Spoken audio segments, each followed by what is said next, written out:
all know a guy who only occasionally shaves for big occasions, and it's because that occasional shave really hurts. It's the time of year for big occasions, and yet there he is, suffering with that cheap drugstore razor. Let's help him out. Henson Shaving's line of razors, built with aerospace precision, deliver a smooth shave your dad, brother, and even son can enjoy, eventually. With replacement blades just 10 cents each, you'll buy it once and they'll use it for life. How's that for the perfect gift? Celebrate with 100 free blades on your first purchase, and no subscription headaches. HensonShaving.com/holiday.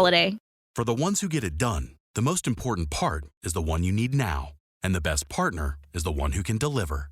That's why millions of maintenance and repair pros trust Grainger. Because we have professional-grade supplies for every industry, even hard-to-find products. And we have same-day pickup and next-day delivery on most orders. But most importantly, we have an unwavering commitment to help keep you up and running. Call, click Grainger.com, or just stop by. Grainger, for the ones who get it done. And now, all the way from the other side of the pond, it's the Tea Party Power Hour with Mark Gillar. Welcome to the Tea Party Power Hour. My name is Mark Gillar. I want to give a special shout out to all our friends in the UK or on the other side of the pond. Today, our guest is none other than Daniel Jupp. He is a British author and a political commentator based in Essex, England. He is from a working-class family and has a long-standing interest in U.S. politics, developed during his master's and Ph.D. study at the University of Essex. He is a conservative patriot, which we always like to hear here on the Tea Party Power Hour, and is a regular contributor to Country Squire magazine and has also been published by the U.S. Spectator, Spiked, and Politicalite. He formerly co-hosted a popular politics show on Expat Radio and is currently a regular guest on the Liberty Block podcast. His previous book, A Gift for Treason, The Cultural Marxist Assault on Western Civilization, was published in 2019, but he's here to talk to us about his just-released book, The Gates of Hell, Why Bill Gates is the Most Dangerous Man in the World. Daniel, welcome to the Tea Party Power Hour. Thank you for having me. It's a great pleasure to be here. You're our first guest from the UK on the currently revamped, new and improved Tea Party Power Hour. So we're very pleased to have you here. Now, again, the title of the book is Gates of Hell, Why Bill Gates is the Most Dangerous Man in the World. You begin this book with a mean-spirited, vicious, vile attack on this poor soul, Bill Gates. It was nasty, it was mean, it was cruel-hearted. In fact, so much so, Daniel, that I know my audience would love to hear some of that because, frankly, you're our kind of people. Well, yeah, I do start with a description of Bill Gates' appearance that isn't all that flattering and is probably a little bit hypocritical given my appearance. But, I do start by talking about him as the classic nerd and, the archetype of what everyone would expect a nerd to look like and it not being all that pleasant. I think I describe him as clammy. Amongst other things. Oh, there were a lot of other things in there. I couldn't stop laughing. Okay, so you begin with this classic description of Bill Gates as a nerd. I don't think there's anybody in their right mind that would challenge you on that. But how is that relevant? I mean, some people are going to say you were just being mean. Well, to be honest, I was indulging myself and being mean there a little bit, but I think that the book as a whole doesn't take the tack of assuming anything about Gates, but I do try to dive into the psychology a little bit. So I don't automatically accept the idea that Bill Gates is a psychopath who deliberately wants to kill people, which, some people advocate. And I thought it was fairest to go between both those kind of most negative portrayals and the most positive portrayals and kind of pick my way through them and see what the evidence supported most. So I don't think that the book as a whole isn't a hatchet job. It's a description of why this man is dangerous on rational grounds. But as far as his appearance goes, I sort of try to draw people in with a light-hearted beginning, really. And I was making the point that, psychology is important and appearance affects psychology. And there's a sense with Gates that this is a massive example of Revenge of the Nerds being played out over an entire lifetime. And, there's a cultural phenomenon as well, where It's a cultural phenomenon, but we live in the age of the nerd. We live in the age where people who might have had sand kicked in their faces in previous generations are now some of the most powerful and richest people on the planet. And it's always been the case that kind of intellectual people can get to positions of authority, but the kind of computing revolution really speeded that and made it much more of a relevant thing for all of us to consider. Now, as you said, the entire book is not a hatchet job, although I've got to be honest, the intro with the physical description kind of makes you think it's going there, but it doesn't end up it doesn't end up going there, and it's actually, I think, very fair, because you do mention throughout the book what other people think of him, especially the people that he pays money to. But sorry. Yeah. I'm sorry. Your book is really funny. I appreciate your sense of humor and the way you handled it with Bill Gates. But more importantly than his physical appearance, which I think all will admit would classify him as being an extra on Big Bang Theory or in the movie series Revenge of the Nerds or whatever it was, the Nerd series. I don't know what you call that. The bottom line is you go into the psychology as well. Now, everybody likes to say that they're self-made. Everyone likes to do that. Donald Trump likes to do it, despite the wealthy family he was born into. Yeah. So, and I like Trump, but Bill Gates really is not a self-made man. It's not a rags to riches story, is it? No, it's a riches to incredible riches story. And that's fair enough. I'm not left wing, so I don't despise people for being wealthy or being successful, and I don't see anything good coming out of that kind of thinking.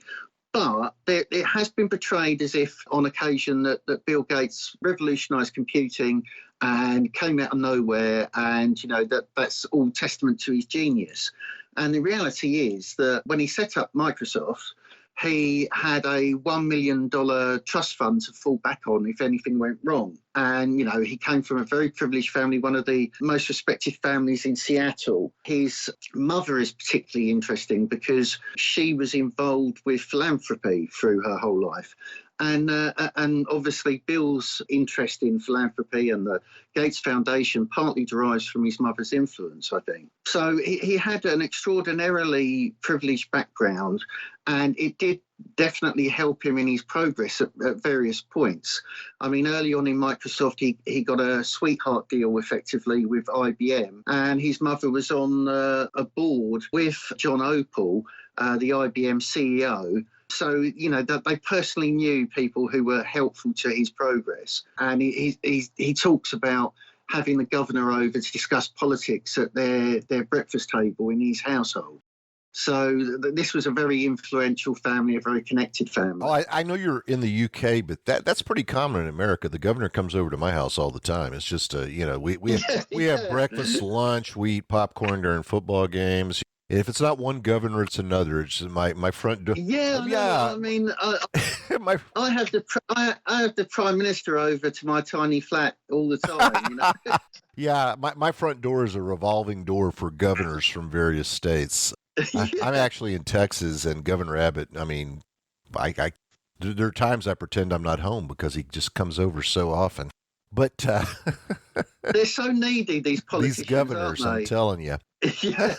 No, I love this journey into his background because it gives us some idea of who he is. Now, in the book, you mentioned that how can I put this? He was a very sophisticated young man. At a very young age, he was reading business magazines, and he was very, very skilled at mathematics. And you talk about when he was in college, one of his favorite little games was correcting his math professors.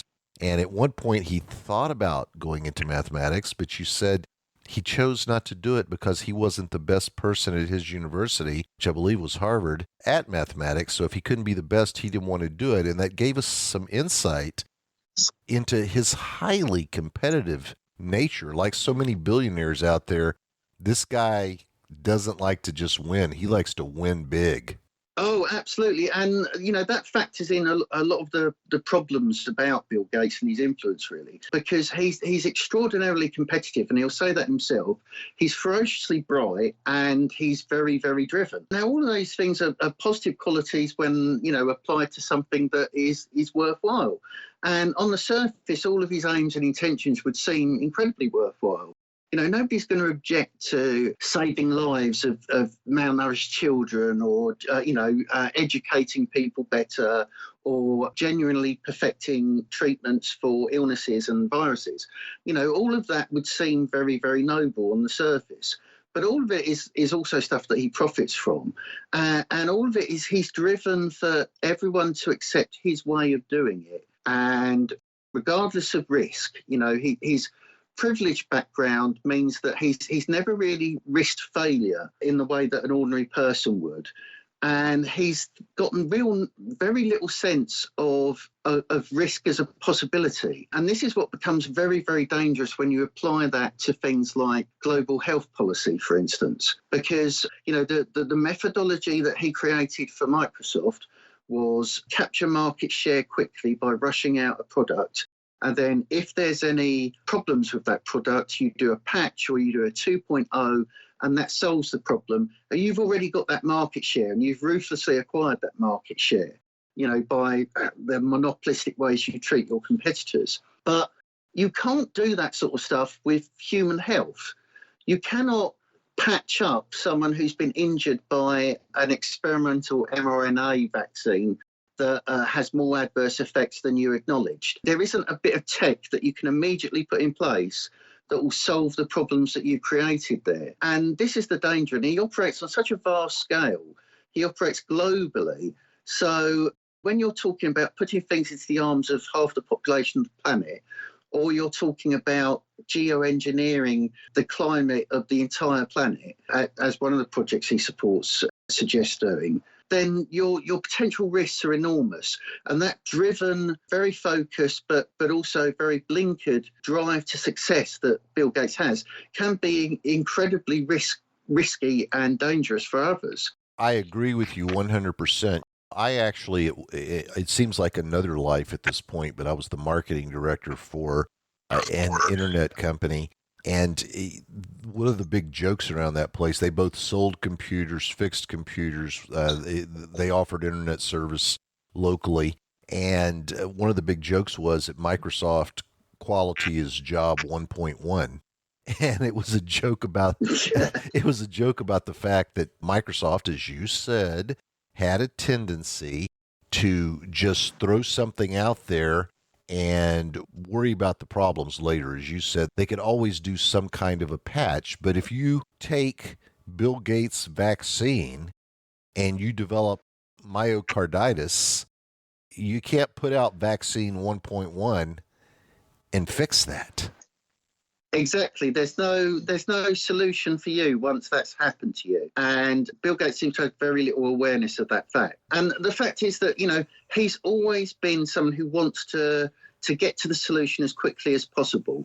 And that served him very well in computing, but it doesn't serve anyone very well in human health when you really need long-lasting and vigorous safety procedures. You don't need your product rushed out as fast as possible. I agree with you. And of course, in the case of Bill Gates, you did a good job of pointing out what a bully he is.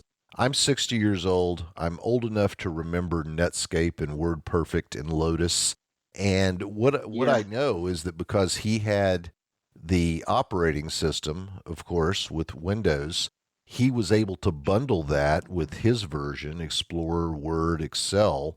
And even though they were far inferior products at the time, Netscape was a much better browser than Internet Explorer. WordPerfect, I thought in the beginning, was better than Word. And then he threw his products out first. He bundled them with the operating system. And over time, these products that he put out became much better. But had he not controlled the operating system and had he not been able to bundle the products with the operating system, Netscape would have destroyed Explorer. WordPerfect would have destroyed Word. I'm not sure about Lotus.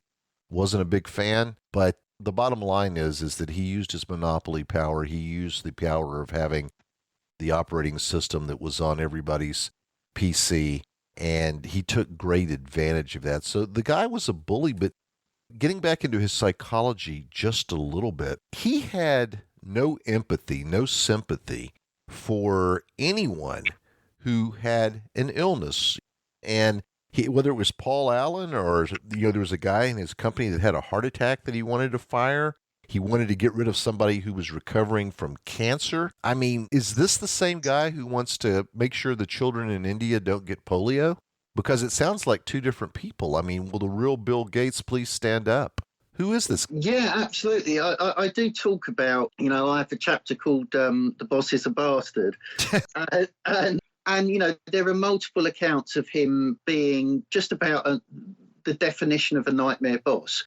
And to be fair to him, he does talk about this himself as well, and he has mentioned it. But it's kind of clever manipulation of reality, really, the way he talks about it, because he kind of laughs it off as, yes, I was a bit of a horrid boss, but I'm a reformed character and now I'm saving the world. Well, that's all well and good, but the people who were damaged by that behaviour were still damaged by it. Is that a PR? Is that a PR campaign, or has this man made a genuine transformation? It's hard to know what's in someone's heart, but what do you think? Exactly, and one of the other chapters deals with the similarities between himself and the founders of the Rockefeller dynasty. And, the fact one of the things he read about quite often when he was young was information on Rockefeller that he was fascinated with. And, he faced very similar condition to Rockefeller, which was a kind of massive dent in public perception and popularity based on controversy and antitrust laws, effectively. And so when Microsoft had built up a reputation that wasn't necessarily a good one, of monopolistic practices, Bill Gates was in trouble, effectively, just as Rockefeller had been in trouble with Standard Oil when some of its practices were exposed.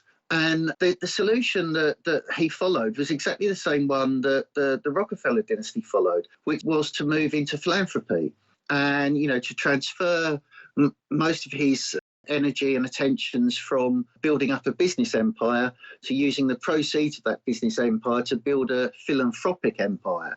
So that's when the Gates Foundation was born. It was immediately after a very negative judgment against him in terms of the monopolistic practices of the Microsoft Corporation. So there's an extent to which one has to wonder if all of this process was about saving his reputation initially and then extending his power in ways that maybe don't have as much oversight over them as the practices of a company has, because a foundation obviously isn't bound by the same rules. I find the timing very coincidental, to say the least, and I want to dive a little bit more into Bill Gates' psychology, but first we have to do a little business to keep the lights on. So if you'll give us just a moment, we're going to have a commercial break, and we will be right back.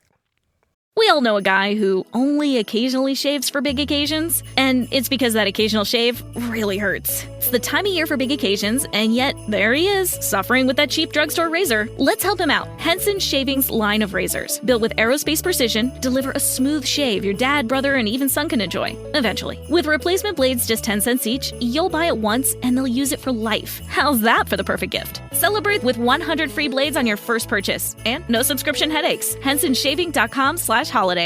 For the ones who get it done, the most important part is the one you need now. And the best partner is the one who can deliver. That's why millions of maintenance and repair pros trust Grainger, because we have professional-grade supplies for every industry, even hard-to-find products. And we have same-day pickup and next-day delivery on most orders. But most importantly, we have an unwavering commitment to help keep you up and running. Call, click Grainger.com, or just stop by. Grainger, for the ones who get it done.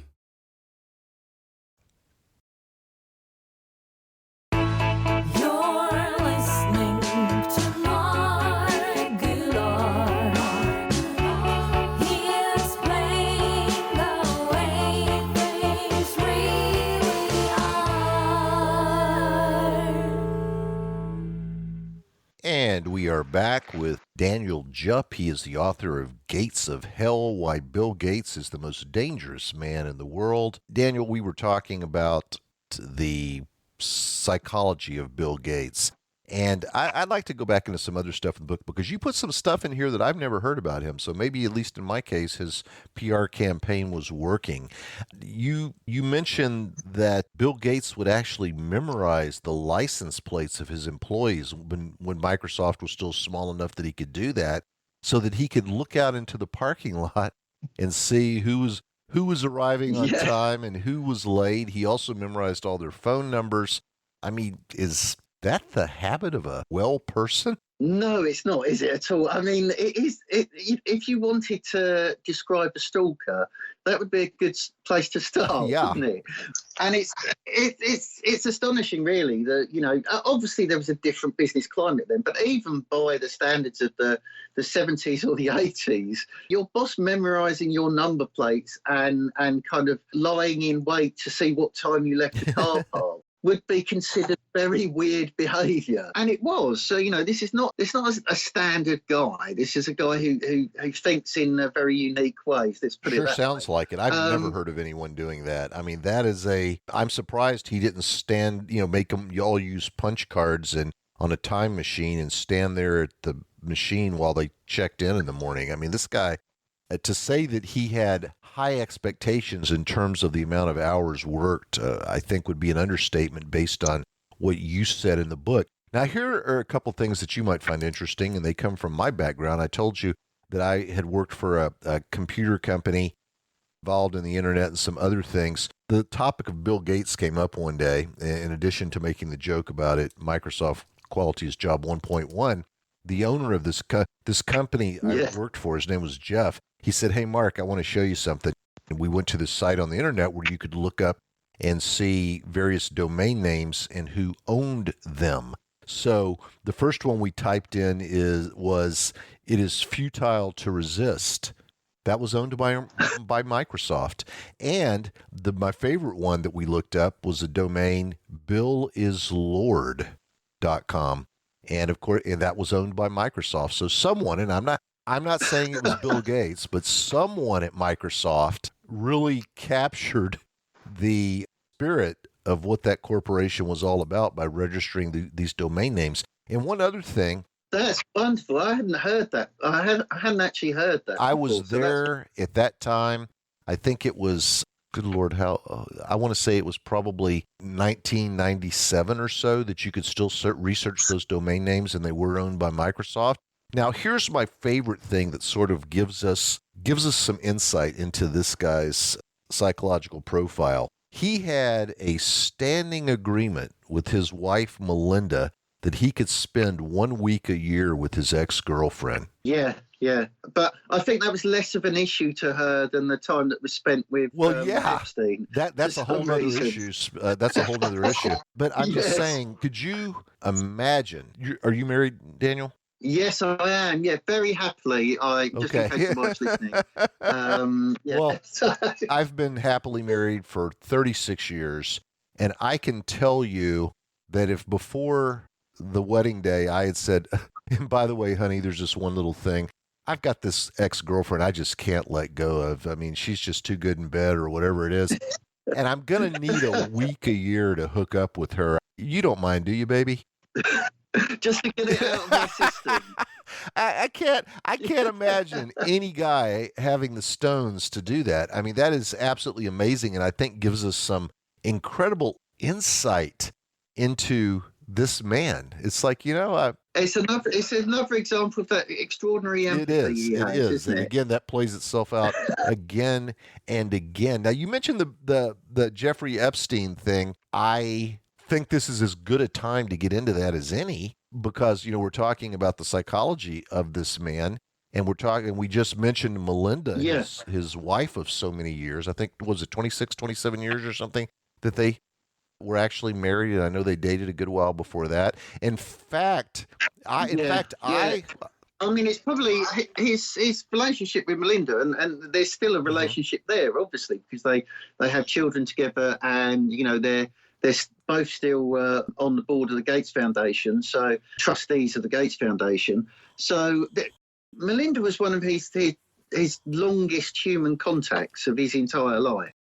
and, very, very close, almost someone that could have been designed by committee to match the interests of Bill Gates. Bit of a computer nerd herself, very bright woman, had the same kind of philanthropic interests, and obviously that's what they developed through the Gates Foundation. But the strange thing with the Epstein connection is that Melinda Gates talks about disliking Epstein intensely, having a very visceral reaction to him, considering him a creep. And basically, the image you get from Melinda Gates is that she cottoned on to what kind of person Epstein was. And she didn't like him, and she reiterated this to Bill Gates. This is according to her accounts. Now, she was at the time his wife, longtime partner, mother of his children, and he kept his friendship with Epstein. Now, this is what paedophile manipulators do, that they will ingratiate themselves with people. And there are plenty of people in the UK, for example, who were befriended by Jimmy Savile, who were not themselves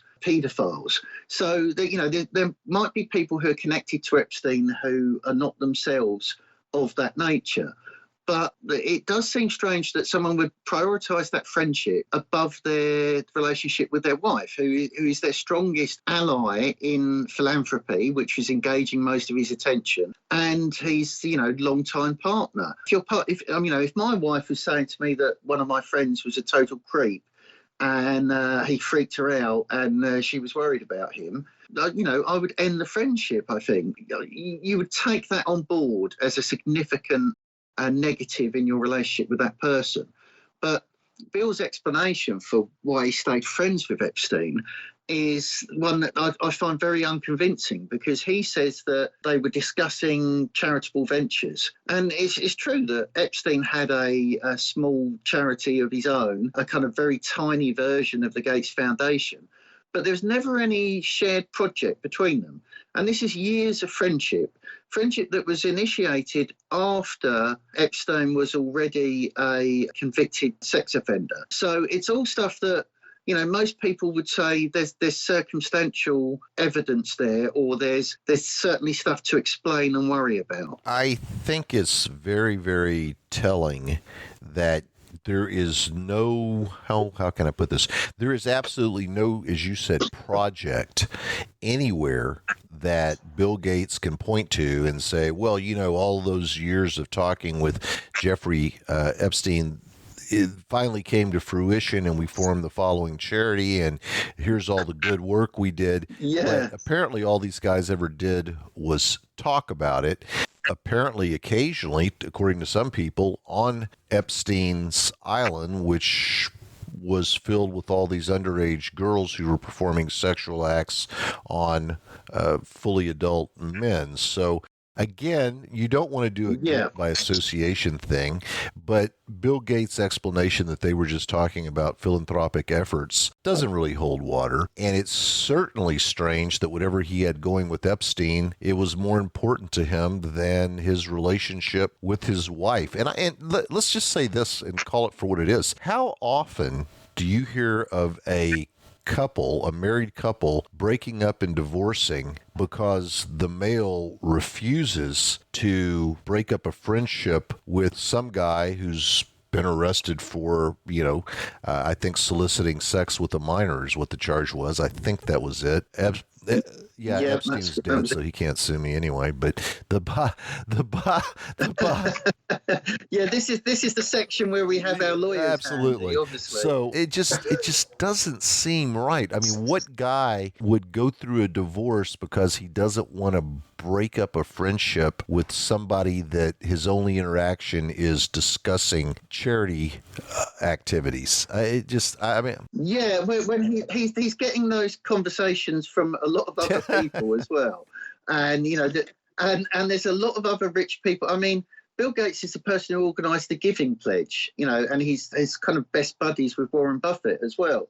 And Bill Gates organised around 200 other very, very wealthy people, mostly billionaires, to say that they would give money away towards causes that Bill Gates believes in. So, that shows his level of charisma, if you like, which is unexpected given the nerdy stuff as well. But it shows his influence over other billionaires. Now, Epstein wasn't a billionaire.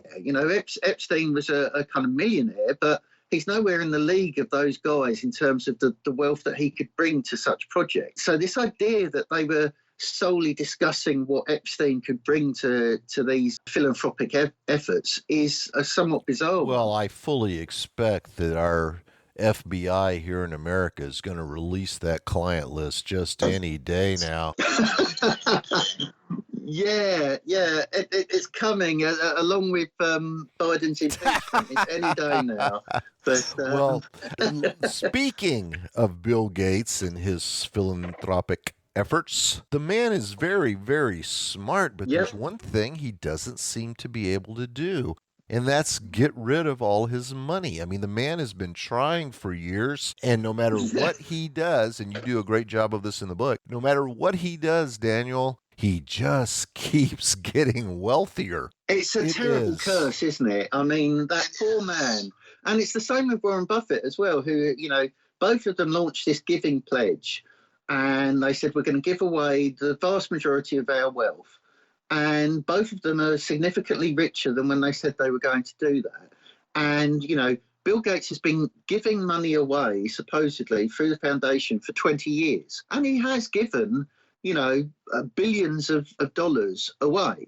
But quite often this has been to schemes and causes which he's also invested in through the Bill Gates Trust. So he wears this kind of white hat where he says to government, look, I'm putting $500 million into this. You should put $500 million into this as well, because it's a wonderful cause. And government obediently says, OK, we'll do that. And they do, whether it's the Indian government or the British government or the German government or the US government. He's been very good at having personal relationships with world leaders and persuading them with no consultation with the public whatsoever to invest vast sums of money on, saving the world from a future pandemic, or developing a new vaccine, or developing artificial meats, or any of these things. And he gets the investment. He works in private-public partnership to get that investment from government. But he's also an investor himself in many of the companies that will then benefit from contracts that are then given to actually create the technology or deliver the products that are needed. So all of it is very circular. And as I say, his fortune has not been dented in the least by his philanthropic efforts. It sounds like it's been increased by his philanthropic efforts. That's the way it's looking. And let's talk about that specifically. Bill Gates was among those pushing the vaccines. How many different pharma companies was this guy holding a strong position with? I mean, I know I saw AstraZeneca in there, which is the UK. Yeah. Oh, yeah. Well, in the book, I list some of them. And it's true as well that he's divested himself at various stages, because we're talking over a 20-plus year period. So there's points at which he had more pharmaceutical holdings than he has now. But, I list out in the book a whole list of his investments as they stood at that moment. But there are examples like, for example, where he's pressed the Indian government to invest in various pharmaceuticals or polio vaccines. They've been delivered through a foundation initiative across India, and he's been celebrating particular Indian-based vaccine developers. And these are people that he has invested in. So, it happens again and again. Now, I'm not aware as of this instant of the entirety of his holdings. I don't think anyone is, apart from Bill Gates himself. He might not even be aware of all of them, because it's a vast enterprise. The trust still holds billions and billions of dollars, and so does the foundation. And the foundation has links through all of the people that they have funded in research companies, in laboratories, all around the globe. And, the network is so enormous that tracing it at any one particular moment is a task that it's almost impossible now. This is a vast network of influence. Sounds like the Biden family in a sense, but as you know, there's evidence, or supposedly evidence, that Ukraine paid Hunter and Joe Biden each $5 million, and the money was funneled through 10 banks and 20 shell companies. Now, I'm not saying that Bill Gates is engaging in taking bribes or giving bribes. I want to make that clear. But typically, people like having a network that is so convoluted that no one can make sense of it. Oh, absolutely, absolutely. And he's got this cover of the foundation, which is that everything the foundation is doing is philanthropic and it's for good and it's for these good causes. But as I say, if you're pushing global health policy towards a certain direction because you're supplying between 11 and 13% of the funding of the World Health Organization every year, but you've also got investments that will directly benefit from a government saying, okay, we need a vaccine developed instantly and we need it for our entire population. That is a captured market in a sense. And, all of this circumvents democratic accountability again and again and again, because he does things through phone calls to world leaders that really should be things that are done by consultation and through a democratic process. Nobody puts these... When Bill Gates persuades a government to invest $500 million here or another, $500 million elsewhere, none of that is on the record. None of that is in the sense of, those conversations being logged and monitored and everyone knowing exactly what was said. These are all private conversations that then announce a massive change in funding. One of the things that came to mind as you were doing a great job of explaining how Bill Gates' charity efforts actually end up lining his own pockets in the long run or even the short run is that Warren Buffett's kind of done the same thing. Just like Bill Gates, he's behind all this green stuff, this green initiative. So in the United States, we had Biden step in and cancel the Keystone Pipeline. Well, the Keystone Pipeline was going to bring oil from Canada into the United States, and now that the pipeline isn't happening, how will that oil be transported? Via train or via train? Who owns the trains? Warren Buffett. Yes. Warren Buffett. So here we have all these green zombies at the ground level saying, God bless Bill Gates. God bless Warren Buffett. That Buffett, he's such a supporter of the green movement. And meanwhile, Buffett's looking at the bottom line of his train business and going, wow, man, we just cleaned up. It happens. These guys are clever. These green people are nothing more than pawns in the chess game that these people are playing. Yeah, and there's some very strange things that have happened with the green movement. And I talk about green issues quite a lot in the book because, as dangerous as the vaccines potentially are, there's also, huge dangers with net zero policies. And Bill Gates is one of the world's strongest advocates of net zero. Now, in his own climate book, in his How to Avoid a Climate Catastrophe book, he admits that there's absolutely nothing in net zero that he knows for certain will solve climate change. So even if you consider it this enormous problem, he says that the climate change transitioning away from oil, for the entire world economy to transition away from oil is the most radical and enormous task that an economy has ever undertaken. More radical than kind of things like Soviet 5-year plans, for example. It's all directed from the top. It's all centralized planning, effectively. And, we saw in the Soviet era just how badly wrong centralized planning of food, resources and energy can be, and how badly wrong it can go based on fake science or bad science or false science. Look up Lysenkoism. And the Soviets had this scientist who had a brilliant idea about crops and how they work and how to increase crop yields.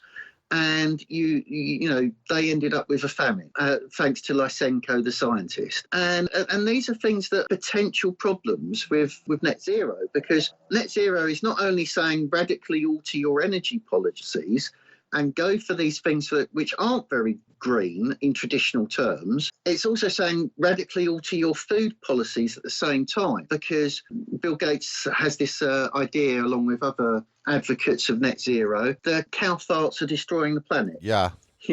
So we've got to transition away from meat. We've got to transition away from dairy. We've all got to radically alter our eating habits. And Bill Gates kind of discusses all this and dismisses it with the fact that, as if it has no really big impact, because he says, well, I like hamburgers and I'll have to eat fewer hamburgers. Well, I think there's the thing that we've noticed with many of these elite directed measures, is that they don't abide by them themselves, and they'll still be eating steak when you're being told to eat insects. They don't follow it themselves. There's pictures of Bill Gates during the COVID pandemic where he's surrounded by servants who are masked and he isn't, and this was commonplace with lots of people who were very, very pro-mask during the COVID pandemic, and that's another policy that was pushed by Bill Gates. They don't follow it themselves. The whole thing about, Bill Gates' carbon footprint himself, which is absolutely enormous. And he says it's okay because, I'm super rich. I can offset this by paying people to offset it. Well, sorry, no, that's just pure hypocrisy, because you are doing all the things that you are saying ordinary people shouldn't. So there's the hypocrisy issue there, but there's also the effectiveness issue, because lots of these green policies aren't very green and don't seem to work. And, he's asking us to risk our entire economic structure for the most radical change we've ever seen, which could impoverish people, that could put, thousands of people out of work, that could disrupt food supply. And he's saying, we should do all this. Don't worry about it. It's not a risk. And that doesn't seem very convincing to me. The guy seems to be psychic, because he invests in vaccines and pharmaceuticals, and there's a pandemic. He, as you pointed out in the book, he bought 269,000 acres of U.S. farmland, making him the biggest farmer in the United States. And then we're having food shortages. And, no matter what it is, he's saying that we need to get rid of cows because cow farts are going to release methane, I guess it is, and then that's going to cause global warming. Yeah. And by the way, when we can't eat cow meat, who's got a solution? Bill Gates is working on artificial meat. I mean, the guy is always there to clean up after one of his philanthropic efforts creates a need. It's amazing how that seems to work. I don't know if you're familiar with the Irish filmmaking duo of Phelim McAleer and Anne McElhaney, but they put out a movie once called Not Evil, Just Wrong. And it was a movie about all of the harm being caused by environmental efforts, not just the global warming thing, but a lot of different environmental efforts. They went around the world showing people that had been damaged by this. I mean, for example, there's the whole issue of DDT being banned because of the book Silent Spring, which apparently Al Gore's mother read to him while he was in high school, but before he went to bed each night. I'm not making that up. He claims his mother read to him from Silent Spring every night before he went to bed. And then we looked up the publishing date. Another completely normal family background there. A boy in high school, and his mom comes in, "Hey, Al, it's time for Mommy to read you a bedtime story from Silent Spring." Yeah, that happens all the time, especially with boys that are in high school. I know my mother came in and read to me every night during that time. So, I mean, they're all hypocrites. I mean, Al Gore doesn't even shut his lights off on Earth Day, which is something he encourages other people to do. I still remember Phelim McAleer going to, I want to say it was the climate summit in Copenhagen, and he was actually in a polar bear costume chasing Al Gore around trying to get a comment. But I remember once he asked, I think her name is Gillian Anderson, I'm not 100% sure, but she was on the X-Files, and he went to some climate summit, and he was asking her, "How did you get here?" "Well, I flew." "Well, why did you take a plane?" And she in a very smart-ass fashion said, "Because it was too far to swim." Of course, the point being, if CO2 is so bad, why didn't you guys just have a Zoom meeting or a Skype meeting or whatever? And yeah, all of these people are like that. I think Harrison Ford, the American actor, which I'm sure you're familiar with, he is a big global Yes. warming guy. Yet he'll slip up and tell a story about how there's this little hamburger place that he loves. So when he's hungry, he'll hop in his plane and fly down the coastline and get himself a hamburger from this one particular spot. And then somebody said, well, you're a big anti-CO2 guy. Isn't that kind of irresponsible given your stance on global warming? And he quipped back, I'll start walking everywhere when all the other people do. Yeah, that's not the point, wonderful, yeah. sir. The point is that you tell people to conserve CO2, but you're a rich guy, so you'll hop in your airplane and fly down the coast to get a hamburger at some joint you like. And it's okay for you to do that. I guess like Bill Gates, he can pay the carbon offsets. But all of these people are hypocrites. I don't care who they are. Leonardo DiCaprio, you name it. Yeah. This Tinseltown, these Hollywood types especially, they'll sit there and advocate all this stuff, and then they break all the rules. I remember there was some Olympic star that got roped into PETA, which does not stand for people eating tasty animals, but actually people for the ethical treatment of animals. And then some enterprising young filmmakers followed her around for a while and eventually got a video of her walking out of a hamburger joint eating a hamburger. And they were like, hey, you're a spokesperson for PETA. Should you be eating a hamburger? And she explained that she was new to PETA and didn't really know I just started. Yeah, I didn't know. I didn't know that wasn't allowed. It's like, oh my gosh. So yeah, you make a strong point. Is Bill Gates a hypocrite for having his stance? Yeah. Oh, he's absolutely a hypocrite, and as you say, as all of them are. And I think it's part of being utterly divorced from ordinary experience and ordinary lives that they're very easy to they find it very easy to sign a blank check with other people's money for a start, the burden on the taxpayer, and they find it very easy to demand sacrifices that they won't be making themselves. And they feel incredibly virtuous doing this. It makes them feel good about themselves. They're saving the planet. But what they're actually doing in the first instance is making ordinary people's lives considerably more miserable. And, for no guaranteed reward. That's the thing, because they won't abide by it themselves. So there's the hypocrisy there. But worse than that, they don't actually know that any of this stuff will work. And all the evidence that there is showing us that it won't work. For example, all the kind of net zero demands that are made. Well, during COVID, lots of places shut down their economic activity, and there was far less man-made CO2 being pumped into the atmosphere.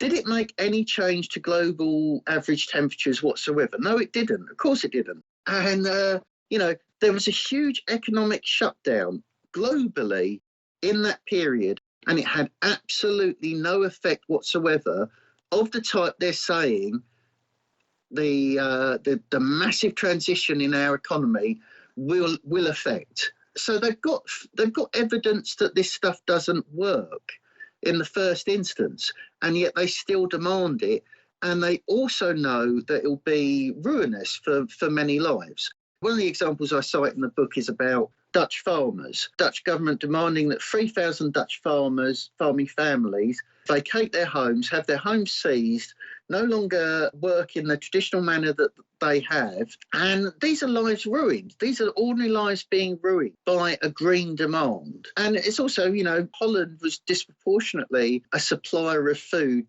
to other nations. Their farming industry is incredibly efficient and very well run. And they were saying to these farmers, we're going to seize your homes, seize your farms, force you out.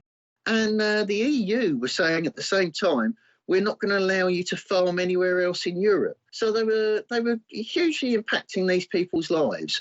And there were protests about it, understandably. Now, the farmers in Holland did a very wise thing and formed their own political party, which was quite successful in the last elections, I've heard.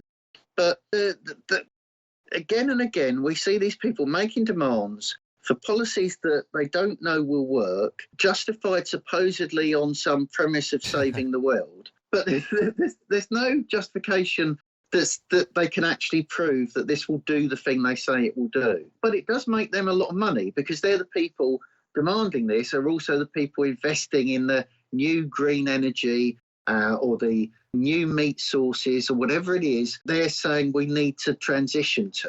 And it's incredibly selfish, it's incredibly destructive, and it's incredibly short-sighted in everything except making money for them. Right. And, you point out in the book that Bill Gates was saying countries should move away from prioritizing their own citizens. There should be a transference of wealth. That America is just supposed to give away all of this money to these other countries. But isn't it interesting that Bill Gates, the one thing he adheres to, and you point this out brilliantly in the book, is that he's quite fond of intellectual property laws. He hasn't gone to these third world countries and said, you know what, you can have Windows for free, you can have Word for free, Excel for free, I think it's called Microsoft Edge now, for free.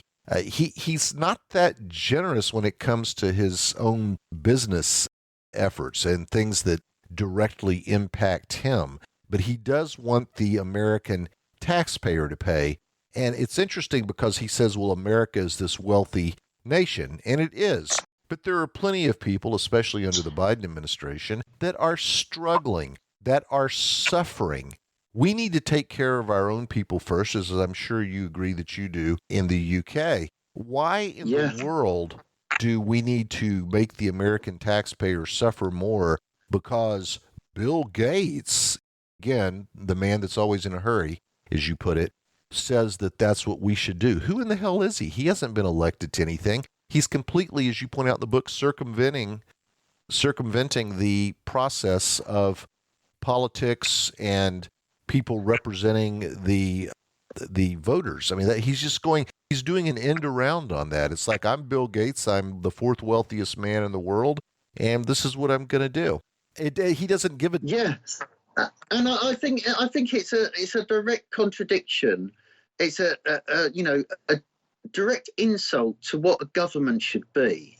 When he's getting government to enact policies like this, and when he's saying that actually it's your job not to spend on America, not to improve American education, not to improve opportunities for American citizens, your job is to save Africa and to spend all that money there.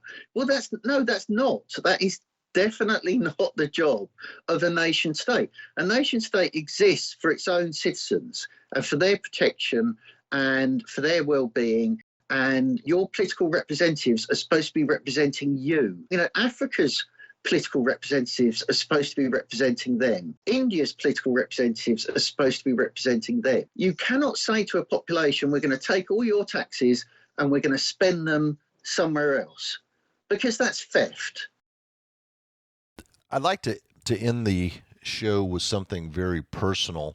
You pointed out that a lot of these people that have been hurt, especially during the pandemic, by these policies that Bill Gates and Dr. Fauci were pushing, they can't be unhurt. You can't just say, well, we'll put a patch on that and we'll do pandemic 1.1 or 2.0 or whatever. And you told a story in the book of your mom passing away in April of 2020 and how you weren't always able to visit her. I want to share with you that my father died in July of 2020, and I know exactly what you went through. My father was in and out of the hospital in 2020 with heart failure until he eventually died at the end of July in 2020. And I know what it's like to have a parent who's dying in the hospital, and they're telling you you can't get in unless they're about to die. You can't visit them unless we believe they are about to die. And this is very personal, but I'm going to share it anyway for the first time on the air. My father was in the hospital, and when he would go into the hospital, he would suffer dementia. He would not oftentimes know where he was or understand why he was there. He would have hallucinations. And one night, in an attempt to calm him down, my father called me at home And he was having, the Oh, nurses explained he was having this hallucination that his room was on fire.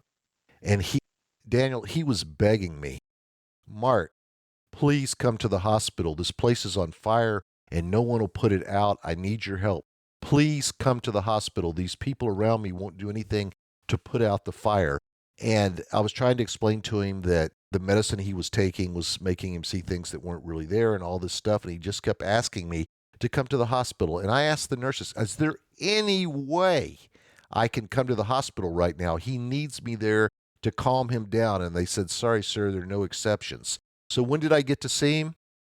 When he was dying, and I got a phone call from my mother saying they said Dad's dying. He's having multiple heart attacks. Then I was able to go there, but I couldn't go in because they were working on him. So the next time I saw my father, he was dead. And I have to live for the rest of my life with the fact that he was on the phone pleading with me to come to the hospital. And thanks to these stupid lockdown laws, which didn't benefit anyone, and these stupid policies by the hospital, my last memory of my father is him begging me to come to the hospital to help him. And they absolutely, no matter how much I begged, the hospital staff would not let me do it. So that is emotional damage. I'm going to carry that scar. I'm going to carry that scar with me for the rest of my life. And there's nothing that Bill Gates or Dr. Fauci can do to take that horrible memory from me. And more importantly than how it affected me, I mean, who cares how it affected me? How it affected my father, who was in the hospital wanting to see his son and was being told that he couldn't. Can you imagine that being one of the final days of your life? yeah, that's horrific suffering. That's horrific suffering that needn't have happened. No, not at all. You know, your father might have experienced that, but the fact that you weren't allowed to comfort him and to be with him is, I think, a moral obscenity. And it's, thank you for sharing that. And it's very moving, very horrific story. But I had very similar with my mother. I know that she suffered alone, frightened, dying, and myself and my sister were prevented from being with her and comforting her. And by the time she came home, she was paralyzed and she couldn't communicate. Oh no! And we suspect that she had a stroke in hospital as well and fell off her hospital bed. And we don't know how long she was left on the floor. We don't know, what happened to her because we were not allowed to visit. We had some visits in, I think, the second week that she was in. We were allowed none in the first week. And, that is a horrific experience that we went through, Yes. like the one you went through with your father. And millions of other families went through this. Yes. You know, I saw grotesque footage at the time of the pandemic of couples separated, elderly couples separated in nursing homes. I saw women begging to see their parents who were, they were prevented from seeing, who were in nursing homes. At the same time, they were putting people in nursing homes who had COVID and infecting those very vulnerable people with COVID, whilst preventing their loved ones who didn't have COVID from seeing them. None of that made any sense. All of it was insane. All of it was cruel. There were 5 states, policies. if I could jump in for a second, there were 5 states, Sure. 5 states that misinterpreted that. I think what the law was, or the order was originally meant to do was to keep nursing homes from kicking out people who contracted COVID. But instead, 5 governors started placing people with COVID who hadn't even been in the nursing home to begin with into those nursing homes, and a lot more people died. And if you want to talk about horrific, there is a horrific video coming out of Michigan, which we all know is a blue state. And that video shows a young man in his 20s videotaping himself, beating the crap out of senior citizens in that nursing home. He would just go into a room and begin punching them in the face. That gentleman was put in that nursing home because he had COVID. Still waiting on Governor Whitmer to explain why she thought that was a good idea. But it was happening in New Jersey. It was happening in New York. It was happening in Illinois. It was happening in Michigan. It was happening in California. And these were all stupid left-wing Democrat governors who thought the meaning of the order was not that you couldn't kick out a patient who had COVID, but that you were supposed to start sending your COVID patients there. That, despite all the temporary hospitals, frankly, even the hospitals weren't overbooked. That was always a lie about the hospitals not having any vacancy. But, you had hospital ships in New York and California, and you had all these temporary makeshift hospitals that were set up. Those people in those blue states could have been sent to something like that. They didn't have to be sent to a nursing home. But again, and I'll even send you the footage over Skype. This is the kind of thing that was happening. Could you imagine, with what we went through, how much worse it would have been if we would have seen video of your mother or my father being beaten about the face by some 20-year-old kid who was put in the nursing home because he had COVID? I mean, this is the kind of craziness that took place. There was one guy and his daughter who decided they couldn't stand being inside anymore, and they went out for a short ride, just the two of them, the way it had been in their house. And the father was arrested for violating the rules in place during COVID. During this time, you got a clear picture of what the Democrat Party was about and what the Republican Party was about. They were bathing in the power. I mean, they were drunk. They delighted in the power of it, and they were authoritarians. And it was absolutely callous and cruel and unnecessary, all of it. And there's things like the lockdowns are linked to a rise in the number of children who died because they were in abusive families, and people were prevented from stopping that abuse happening because of rules on movement around, rules on being confined to your home.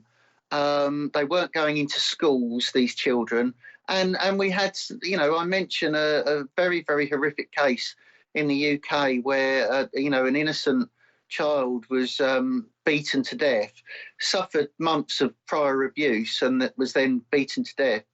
And that in that particular case, there was a family relative who tried to see the child and was prevented from doing so by the police because of COVID lockdown rules.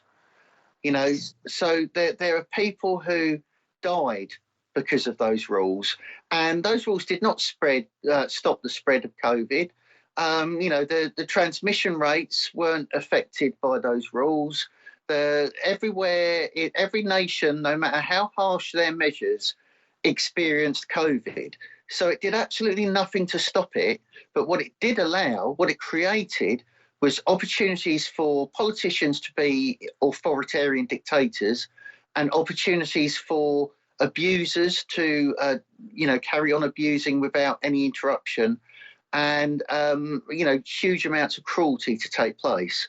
And this is all stuff that people deserve to be punished for now.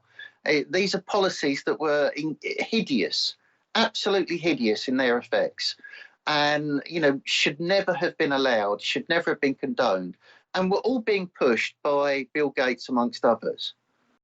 And we saw during that time an increase in child abuse, an increase in spousal abuse, an increase in drug use, an increase in alcoholism, an increase in suicide. Absolutely horrible effects that accomplished absolutely nothing whatsoever. You've been very generous with your time today, Daniel, and we've gone way over on time, but I've certainly enjoyed the conversation. I have one last question for you. It's the last question I ask all my guests. Where can people buy your book? Okay, much as I hate to support another billionaire, it's on Amazon. So just type in Daniel Jupp or type in Gates of Hell with my name, That's Jupp, by the way, for those who don't know. It's on Amazon. It's available from my publishers, Post Hill Press, as well. And it should be, something that you can find quite easily from most booksellers because it's only just out. Let's give a shout out to Post Hill Press. They publish a lot of books that other publishers wouldn't touch, and it's because of publishers like Post Hill Press that someone like you can write a book telling a very important story. So, Daniel, I want to thank you for being here today. I've enjoyed the conversation beyond my ability to describe how much I enjoyed it, and I wish you much success with this book and any other books you write in the future. And more importantly, hopefully, at some point, the people will take back the power and the people will be governed by people who are working for the people and not for people like Bill Gates. So thank you for bringing all of this to our attention. Very enlightening. And I hope to have you back sometime because, believe it or not, I only got through half my questions. So that might be me being long-winded in my responses. I don't know, but thank you very much for having me. And may I offer my sincere condolences on your loss as well, because that's a very moving story, and but it's one that will have been repeated for many other people, I think, in various ways. And, we shouldn't allow evil like this. And we shouldn't accept it as a good or claim that the supposed good intentions excuse it, because they don't. We're going to have to dig into this another time, Daniel. So I'm going to put you on our regular guest list and invite great. And invite you back very, very soon, because I want to dig into this stuff some more. We didn't begin to scratch the surface of your book. I don't want to go through every page of the book because then people wouldn't need to buy it. But I do feel like there's a lot more here we can discuss. And if I can borrow a term from the opening of the show, it's always nice to touch base with people on the other side of the pond and compare notes. So we want to have you back to do that. Once again, Daniel Jupp, the author of Gates of Hell, Why Bill Gates is the Most Dangerous Man in the World, available through Amazon. Just go in and type in Gates of Hell and Daniel Jupp, Jupp, and you'll be able to get your own copy. So once again, Daniel, thanks for being here. Thanks very much for having me, Mark. You know it. And I'm serious about what I'm saying. You will be invited back, and I hope you accept. I will do. Thanks very much. I've enjoyed the conversation. I have too, immensely. Thank you so much. Have a great rest of your day, sir. Cheers. You too, Mark. Bye-bye. I want to thank everyone for joining us today and remind you that Christmas will be here before you know it. So if you're looking for that perfect stocking stuffer to give the MAGA person on your list, go no further than TeaPartyPowerHour.com, where we have a great selection of silver Trump coins. These are 99.9% silver Trump coins depicting various important moments from his presidency and his life. Also, I want to remind you, if you want to get a copy of our newsletter, we don't charge anything for that. Just go to your phone and type in TEA. Text that to 44144. Once again, go to your phone, type the word, or I should say text the word T, that's TEA, to 44144. Also, no matter what player you're listening on, whether it's Apple Podcasts, Pandora, Amazon Music, Spotify, whatever it is, don't forget to hit that follow button, because that way you'll get a notification anytime we put out a new episode. So thank you again for being here. And like I said, we look forward to talking with you again very soon. You've been listening to the Tea Party Power Hour with Mark Gillar.